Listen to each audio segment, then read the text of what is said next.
My final question on your performance is, your loan book has been growing, still growing. And of course, I also noticed that you have also incomes coming in on your FX. I don't know whether this is a diversification. What are you seeing as well? And what are the merits on this? Essentially, when COVID struck and subsequently we experienced the Russian-Ukraine war, we decided as a policy to keep the rights of our economy on. We knew it's the only economy that could give opportunities. And the only way to keep the economy on was to flood the economy. So for the last 5 years, we have sustained a 27% compounded growth rate on loans, just to ensure our customers are able to repurpose their businesses, they are able to change their businesses to an environment, and that young Kenyans remained employed. So that's why credit is growing at that very high rate above industry average by maybe 2 times. Wow. You've made some heads turn, especially on your entry on the insurance industry. You got licensed. I don't know how that's panning out and what informed this. Is this a diversification measure, or there could have been a reason behind this?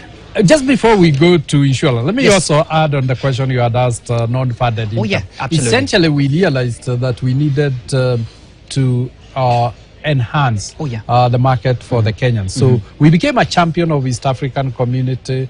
We became a champion for the East African, the African Continental Free Trade Area. And even including last week, we had over 100 mission of business people to DRC. Last year, but one, we had taken 300 for 2 weeks. And essentially what we are doing is to promote trade, enlarge market. But essentially, instead of giving loans, then we are giving trade finance tools. So we are earning now fees and commission other than interest rate, because this is a high interest regime. So we are moving customers from funded facilities to non-funded, and that is why we are seeing the growth in trade finance. Now, turning to insurance, we realized our biggest objective, and as determined by our purpose, is to change lives, give dignity, and expand opportunities. We have done very well for the 18 million customers that are in Equity Bank. Then we realized we needed them to protect their health, we needed to protect their lives, and we needed to protect their property. So essentially, because we have given them enhanced quality of life, we said, how do we protect that life that we have enhanced? How do we ensure that they continue to enjoy dignity? And how do we protect the wealth they have created through the bank? And that is why it was important to bring insurance. That also explains why Equity Afia has been launched. So the diversification is to meet the needs of our customers. We realized 40% of default in loans occurs when there is a health incident within the family. To cure that problem, then we are providing affordable, high quality health. That health, to make it even more affordable, we are going through insurance, so that is insurance other than paying the bills. So that we share the burden of health all together. That's why we are diversified. Wow. And I think that's more like a circular way of dealing with any challenge. Focus on the client. Absolutely. Towards the end of this conversation, I know you recently as well acquired and finalized acquiring the Spy Bank. I'm not sure how that turned out for you. Did it hit you hard, or how is it going so far? As part back, we were reaching out to support teachers. Teachers have been the biggest block of customers for our Equity Group. And we realized that after 9 years of the investment, they were still going long. And essentially, they started making very big losses that were eating into the savings of the teachers. So we said the best we could do is take all the teachers who had the balances, give it to them, and in return we'll be given loans. We were given loans worth 3 billion shillings, all of them non-performing.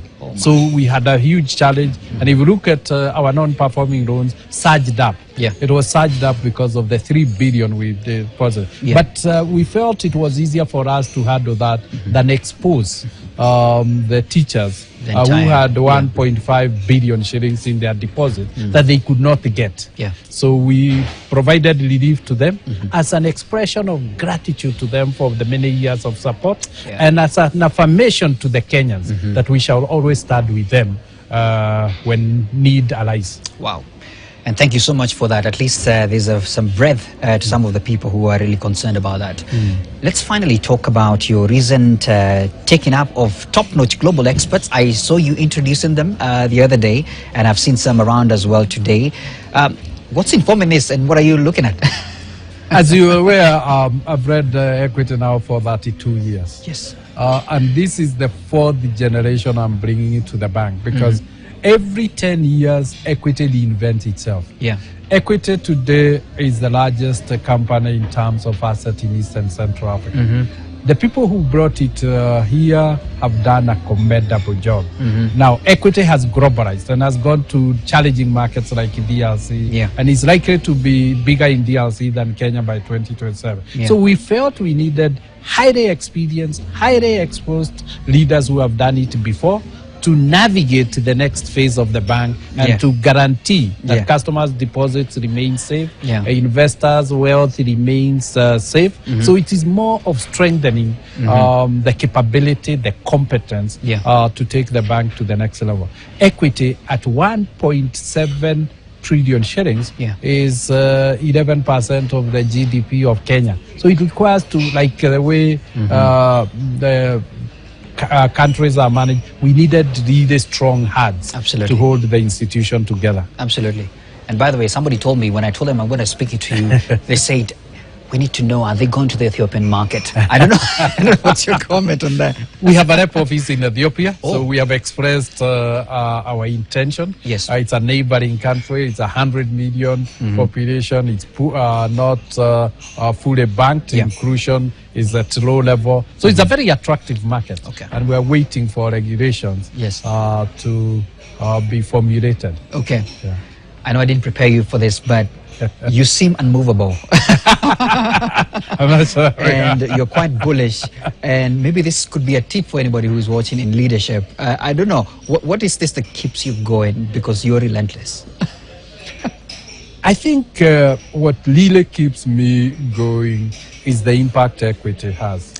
When you look at the 60,000 wings to fly kids, it gives me energy to see whether next year we can take another 11,000 like we did this year. So I've really to work hard. When I look at the 4,000 peasant farmers who have become agribusinesses, when I see them small micro enterprises which have become medium enterprises, and the face of our capital as a country, I feel very proud and energized to continue doing more of what we have done. Wow.